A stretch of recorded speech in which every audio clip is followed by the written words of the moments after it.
Hello, and welcome to Kerbal Space Program, otherwise known as KSP. This game is great because you have little green people known as Kerbals that you can do all sorts of things with, like launching them into stratosphere with rocket engines. Here's our friend Jebediah, heading upwards, where he will soon come crashing down and become a splat of dust. You could even launch space shuttles that don't work, like this one here. It gets out of the atmosphere, but we ran out of oxidizer and crashed into the ground.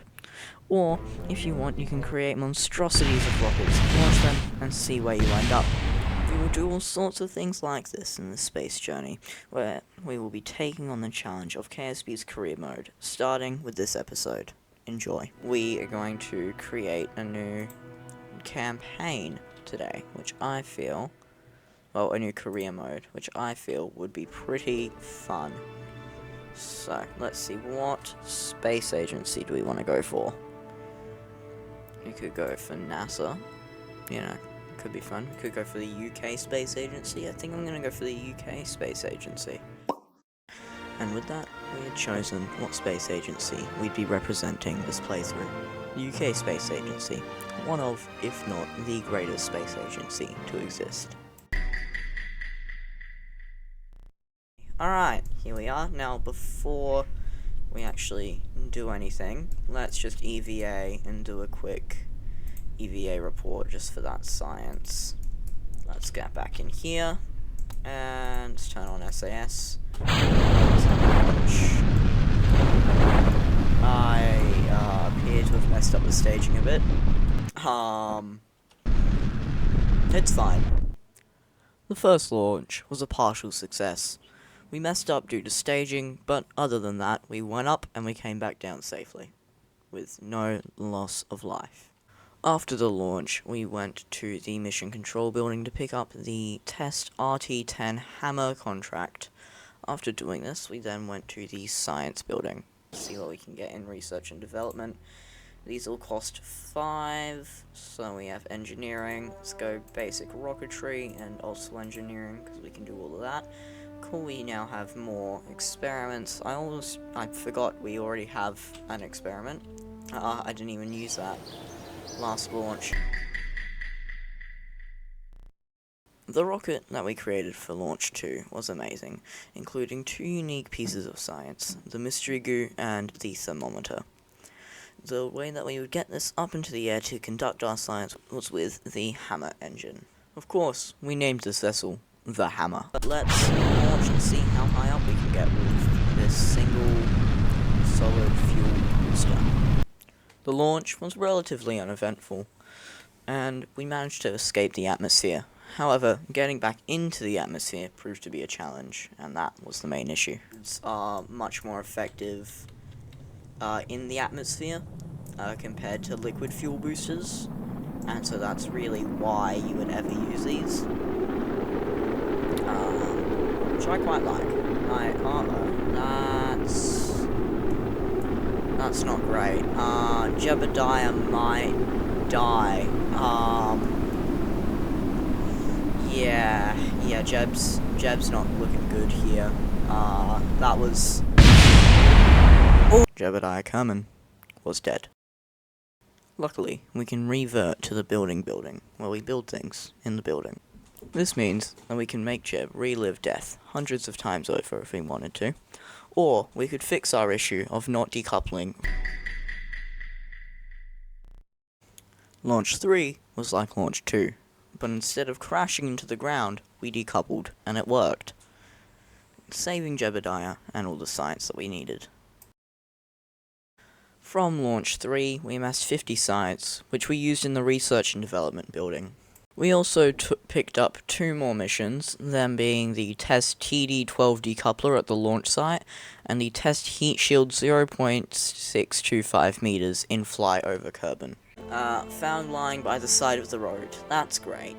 Let's go with stability for now. Launch 4 included a completely new rocket design. This rocket had one main swivel engine, which is the first liquid fuel engine that we have used in the playthrough, and 2 Hammer solid fuel thrusters. This craft was appropriately called the Wang. We used our wonderful Wang to conduct science in 2 of the atmospheric levels we hadn't conducted science in yet. The launch, science collection, and landing were all a fantastic success, getting us a 29 science. This means that we now had a total of 47 science. After collecting our science, we then went to the science facility to unlock basic science. This would allow us to have access to the Science Junior, granting us access to more science. For Launch 5, we took our wing and we made some modifications to it, including a Science Junior and a press mat barometer for measuring the atmosphere. However, this launch was incredibly boring as we didn't even take off of the ground. For Launch 6, we sadly had to neuter the wing and chop off its hammer thrusters, due to a part limit. However, there were two perfectly useless storage containers that we could have removed instead. This is one of the many dumb decisions that I continue to make. However, the launch itself went well, as we get up into the second layer of the atmosphere and conduct our science with the Science Junior, and land back down safely in the second stage. From this launch, we gained 17.5 science points, totaling us up to 31 science. After collecting the science, we then go to the science building and purchase the general rocketry components. Launch 7 started out incredibly promising. We got up nice and high up into the atmosphere, where we managed to complete our science. We continued to ascend to around 110,000 meters, before we started falling to the ground, and history repeated itself. Alright, that wasn't great. Didn't really want to do that. Kind of wanted to be slowing down a bit more than this. Directions, please. Please. I think we're dead. Rest in peace, Jebediah. Jebediah was dead. Again. So, we reverted back to the VAB, aka the building where you build things inside of the building, and we fixed the issues with the rocket and launched it again. Launch 8 went well, with us going up, collecting our science, and coming back down for a successful but slightly explosive landing. Luckily, we had put all of our science into the storage containers, which were intact. After Launch 8, we then finally did that one decoupler mission that we got ages ago. After completing that mission, I then picked up another decoupler mission. However, I did not realize at the time that this was the decoupler, the size up from the one that I currently had. After completing that mission, we then went to the science building and purchased the aviation components. Launch 9 rocket was designed to test the heat shield. The launch went incredibly well. We went up, and as we went up, we decided to try and test the heat shield. We continued going up, and we came back down, and on the way down we also tried to test the heat shield again. After the flight, we attempted to see if it had worked. It didn't. And then we proceeded to do this.